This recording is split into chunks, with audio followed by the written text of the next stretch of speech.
நம்ம தென்காசி மாவட்டத்தில் நிறைய இளைஞர்கள் ஸ்டார்ட் அப் ஐடியாவை கையில் வச்சுட்டு இருக்காங்க. ஸோ இந்த காலத்தில் ஒரு ஸ்டார்ட் அப்புக்கு ஒரு எம்விபி பில்டு பண்ணுறது ரொம்ப ஈஸி. ஸோ அதனால் அதை பில்டு பண்ணியும் வச்சிருக்கிறாங்க. பட் இதை ஷோகேஸ் பண்ணுறதுல அவங்களுக்கு ஒரு சின்ன அவேர்னஸ் வேணும்.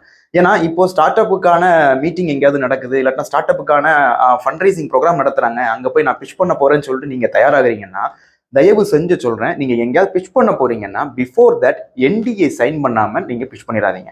அதாவது நான் டிஸ்க்ளோசர் அக்ரிமெண்ட். அதாவது இந்த ஐடியாவை நாங்கள் சொல்றேன், என் ஐடியாவை நீங்க எடுத்து வேற யார்ட்டையும் கொடுத்துட மாட்டீங்களே, இல்லைன்னா வேற யாரும் எடுத்து பயன்படுத்திட மாட்டீங்களே அப்படிங்கிறதுக்கான அக்ரிமெண்ட். சில இடத்துல அந்த அக்ரிமெண்ட் நம்ம போட்டாலுமே நம்மளுடைய ஸ்லைட்ஸ், நம்மளுடைய ப்ராஜெக்டினுடைய அந்த வியூஸ் எல்லாமே வெளியே போக ஆரம்பிக்கும்.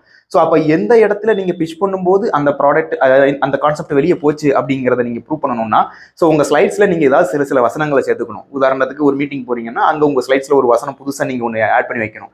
வேற ஒரு மீட்டிங் போனீங்கன்னா அதே வசனம் இருக்கிற இடத்துல வேற ஒரு வசனத்தை வைக்கணும். ஸோ அப்படிங்கிற மூலமா என்ன ஆகும்னா, ஒருவேளை யாராவது அதை எடுத்து காப்பி பேஸ்ட் பண்றாங்கன்னாலும் உங்களுடைய ஐடியால ஈவன் ஸ்லைட்ஸை கூட எடுத்து கூட காப்பி பண்ணுவாங்க. அவங்க போஸ்டர்ஸ்ல போட்டிருப்பாங்க. அப்போ அந்த வசனத்தையும் தூக்கியிருப்பாங்க.